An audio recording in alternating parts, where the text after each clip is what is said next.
Xabar 24 kanali o'z ishini boshladi. Bugun dasturimizda Tramp 48 soatdan keyin Eronni jahannamga aylantirish bilan tahdid qildi. Medvedev Trampning NATOdan chiqish haqidagi da'volari yolg'on ekanini aytdi. Rossiyada jazo o'tayotgan 3000 dan ortiq o'zbekistonlik vatanga qaytarilishi mumkin.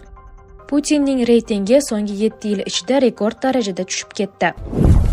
O'zingizni aldamang. Tez-tez hojatga chiqish, siyganda qiynalish, kechasi uxlay olmaslik. Bu oddiy shamollash emas, bu prostata muammosi. Agar bugun e'tibor bermasangiz, ertaga og'riq ham, asorat ham kuchayadi. Vulkan 100% tabiiy, kuchli tabobat inyomi. Prostata bezidagi yallig'lanishni kamaytiradi, siydik yo'lini tiklaydi, erkaklik quvvatini kuchaytiradi. Bir qaror hayotingizni o'zgartiradi. Sokin hayot kechirasiz yoki yana qiynalishda davom etasiz. Tanlov sizniki. Hoziroq qo'ng'iroq qiling va 30% chegirmaga ega bo'ling. Yetkazib berish O'zbekiston bo'ylab mutlaqo bepul.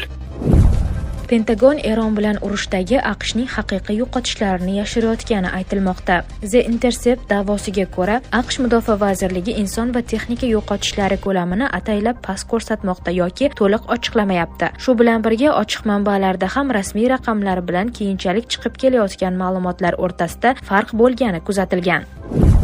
Medvedev Trampning NATOdan chiqish haqidagi da'volari yolg'on ekanini aytdi. Na Tramp, na AQSh NATOdan chiqadi. Trampning ritorikasi bu shunchaki ko'zbo'yamachilik, dedi Rossiyaning sobiq prezidenti. Rossiyada jazo o'tayotgan 3000 dan ortiq o'zbekistonlik vatanga qaytarilishi mumkin. Rossiyaning inson huquqlari bo'yicha vakili Tatyana Maskalkovaning aytishicha, Rossiya bu masalada amaliy yordam ko'rsatishga tayyor. Biroq jarayonni boshlash uchun O'zbekiston 1998-yilda qabul qilingan mahkumlarni boshqa davlatga topshirish to'g'risidagi xalqaro konvensiyaga qo'shilib, uni ratifikatsiya qilishi lozim. Mazkur kelishuv Rossiya, Belarus, Qozog'iston, Qirg'iziston, Tojikiston va Armanistonda amal qiladi. Unga ko'ra, boshqa davlat hududida sudlangan fuqarolar jazoni o'z yurtida o'tashi mumkin. Ushbu mexanizm mahkumlarning ijtimoiy moslashuvini osonlashtirish va ularni oilasiga yaqin muhitda jazo o'tashini ta'minlashga qaratilgan. Rossiya byudjetining neftdan keladigan daromadlari Yaqin Sharqdagi urush tufayli keskin oshdi. Bloomberg nashri ma'lumotlariga ko'ra, Urals markazidagi neft narxi bir barreli uchun $100-120 ko'tarilganidan so'ng Rossiya byudjeti daromadlarida keskin o'sish kuzatiladi. Shu sababli Rossiya endi byudjet xarajatlarini qisqartirishni rejalashtirmayapti va hatto Ukrainadagi urush cho'zilib ketadigan bo'lsa, harbiy ehtiyojlar uchun xarajatlarni yanada oshirish ehtimoli ham mavjud, deyiladi maqolada. Tramp 48 soatdan keyin Eronni jahannamga aylantirish bilan tahdid qildi. AQSh prezidentining ma'lum qilishicha, Hormuz bo'g'ozini ochish uchun Tehronga berilgan 10 kunlik muddat 48 soatdan keyin o'z nihoyasiga yetadi. Esingizda bo'lsa, men Eronga biz bilan kelishuvga erishishi yoki Hormuz bo'g'ozini ochishi uchun 10 kun vaqt bergandim. Vaqt tugab bormoqda. 48 soatdan keyin ularning boshiga do'zaxdagi kabi azob yog'iladi, deb yozdi Donald Trump Truth Social ijtimoiy tarmog'ida.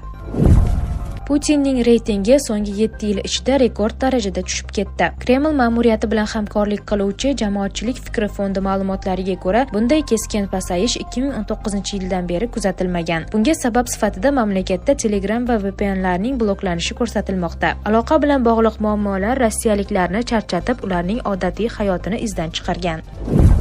Eronga qarshi urushda AQSh qancha askarini yo'qotdi? AQShning Eronga qarshi epik g'azab harbiy operatsiyasi boshidan beri 365 nafar amerikalik harbiy jarohat olgan, 13 nafari esa halok bo'lgan. Bu haqda Pentagon xabar berdi. Pentagonning ma'lum qilishicha, jarohatlanganlar tarkibi quyidagicha: 247 nafar quruqlik qo'shinlari, 63 nafari dengiz kuchlari, 36 nafari havo kuchlari, 19 nafari dengiz piyodalari. Halok bo'lganlar soni 13 nafar bo'lib qolmoqda. Ulardan 7 nafari jangovar harakatlar oqibatida vafot etgan. Eron havo hujumida 6 kishi va Saudiya Arabistonida yaralangan bitta harbiy, yana 6 nafari esa samolyot halokati oqibatida vafot etgan va bu jangovar bo'lmagan yo'qotish hisoblanadi. Xrana ma'lumotiga ko'ra, so'nggi 24 soatda Eronning 13 ta viloyatida 206 ta hujum qayd etilgan. Oqibatda kamida 1 nafar tinch aholi halok bo'lgan. Urush boshidan beri esa kamida 1607 nafar tinch fuqaro halok bo'lgani aytilmoqda. Avvalroq AQSh prezidenti Donald Trump AQSh operatsiya maqsadlariga deyarli erishgani va urush yana 2-3 hafta davom etishini bildirgan. Shuningdek, ommaviy axborot vositalari xabariga ko'ra, Eron Fors ko'rfazi hududidagi 13 ta AQSh harbiy bazasini aksariyatiga sezilarli zarar yetkazgan. Umumiy zarar qariyb 1,5 milliard AQSh dollarini tashkil etadi. Kamida 300 nafar harbiy jarohatlangan. Rossiya Zelenskiyni AQSh Maduroni o'g'irlaganidek o'g'irlamaydi. Bu bizning uslubimiz emas. Biz dunyoda hurmatga sazovor mamlakatmiz. Agar biz bunday yo'l tutsak, hurmatimizni yo'qotamiz, dedi Rossiya Federatsiyasi Kengashi spikeri Matvenko. AQSh urib tushirilgan F-15 qiruvchi samolyoti uchuvchisini qidirish uchun Eronga maxsus kuchlarini yubordi. The Telegraph nashrining yozishicha, Qo'shma Shtatlar qo'shinlari va Eron xavfsizlik idoralari o'rtasida uchuvchini birinchi bo'lib topish bo'yicha haqiqiy poyga boshlandi. Har ikki tomon ham uchuvchini birinchi bo'lib qo'lga kiritishga harakat qilmoqda. Eron hukumati uchuvchini tirik holda topgan kishiga $60,000 miqdorida mukofot puli berilishini e'lon qildi.